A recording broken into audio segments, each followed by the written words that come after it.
This is our second study for Digging Deeper in James chapter 1, and here we come to the second subject that he's going to deal with, which is the subject of temptation.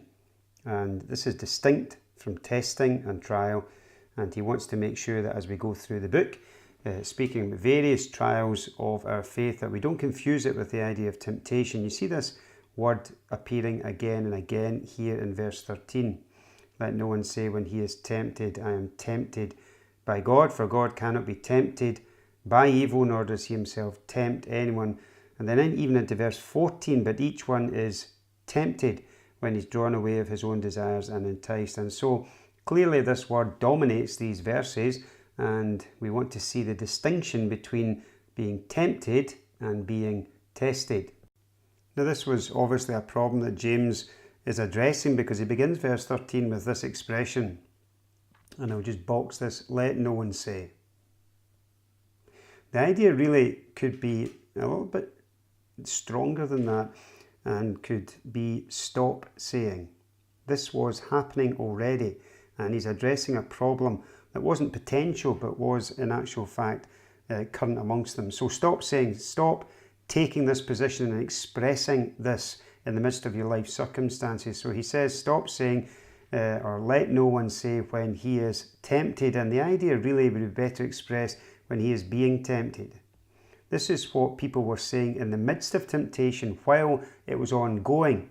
They were saying something, and what they were saying is here: I am tempted by God. So God was getting the blame for the temptation that they were experiencing.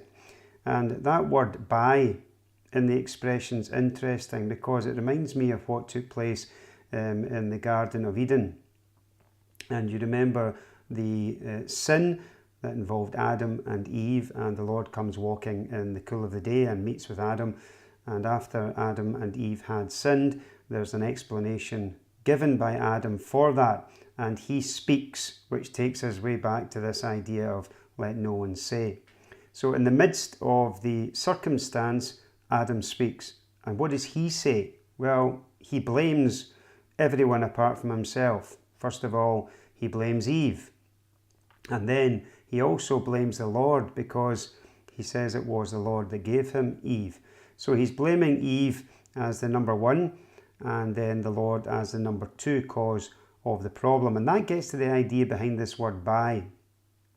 So James is saying, stop saying in the middle of your temptation that this temptation is caused, if not primarily, or if not as the immediate cause, then secondly, or behind the immediate cause, is God. He has allowed these circumstances. He has permitted me to be here, to live here, to be in this employment situation, to be in this relationship. Therefore, don't say that God is the root cause of your temptation. Now, there are two reasons here in verse 13 why that should not be said. That word for there in verse 13 giving the idea of two reasons here. For God cannot be tempted by evil, nor. So it's a for and it's a nor. Two reasons. Number one there, number two here. Number one has to do with the character of God. Just put the words here. Character for number one, and the conduct of God. That's number two. The character of God is that he cannot be tempted by evil. The conduct of God is that he does not himself tempt anyone. There are two reasons why we cannot say, when we are being tempted, that this is God's fault. So what actually happens when someone is tempted? Well, we come down to verse 14, and there's an explanation given. And it's not an explanation for some temptation or the occasional temptation. It's actually an explanation for every temptation for every person. But each one is tempted when he is drawn away of his own desires and enticed. Again, two ideas here: to be drawn away and to be enticed. One's a hunting metaphor, one's a fishing metaphor, and the idea is that we are entrapped, or we respond to bait, and as a consequence, then we are, by our own desires, enticed and drawn away and tempted as a consequence. The importance being this, that it is by our own desires. It's not God. It's actually not external at all. The problem comes from our internal desires, which respond to the bait, to the trap that's all around us in the world that entices us to sin. And the desire comes from within, and as a result, temptation takes place and is responded to, and the consequence of that is in verse 15. So he uses this word then. So now we go down the process of temptation.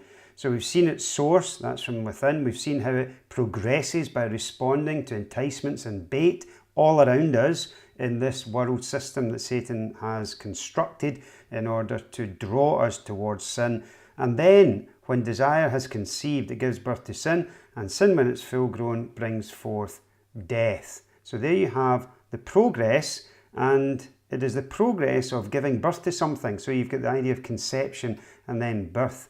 So this is the outcome. This is the fruit, if you like. This is the produce. This is what temptation leads to. And it comes from within, and it responds to things around us, and it produces sin. And sin ultimately leads to death. You see examples of that, for example, in the experience of David in relation to Bathsheba.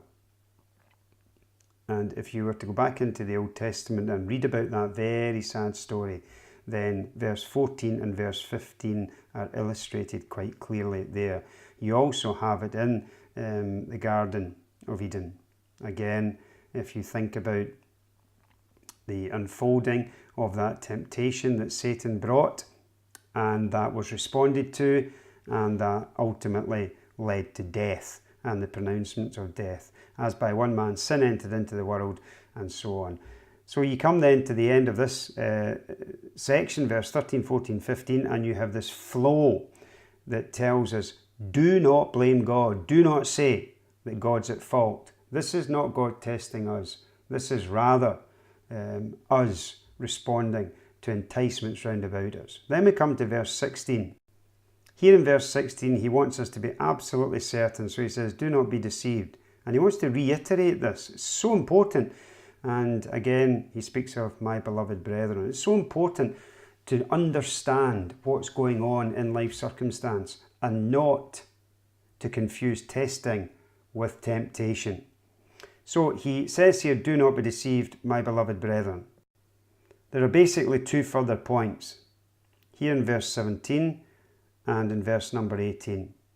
Now very quickly, just in verse number 17, here is another reason why we must not say that temptation is caused by God, because in fact the opposite is true.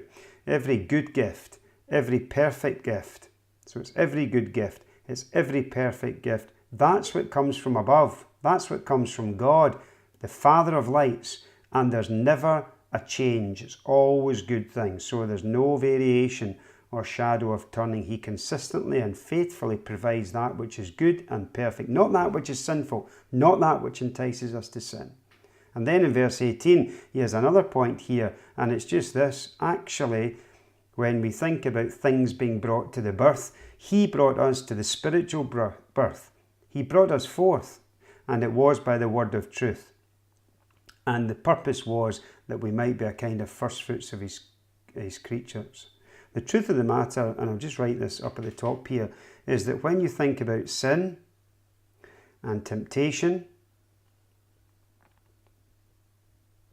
then what you're thinking about is a downward spiral. It's always downwards. It's always destruction. It's never anything good. And it comes from inside us. When you think about the trial, so you think about faith and its test, this is most definitely upwards to maturity, and it comes from God. He says, do not be deceived. Don't get that wrong, because how we view life circumstances and how we respond to them will be critical, that we might grow and be mature and not be destroyed and brought low by sin. So here we have this second of our studies in Digging Deeper. And having just looked briefly at these things in James chapter 1, verse 13 down to verse 18, again, please go away and think about these things if you would, and dig far deeper than I've taken you in this video.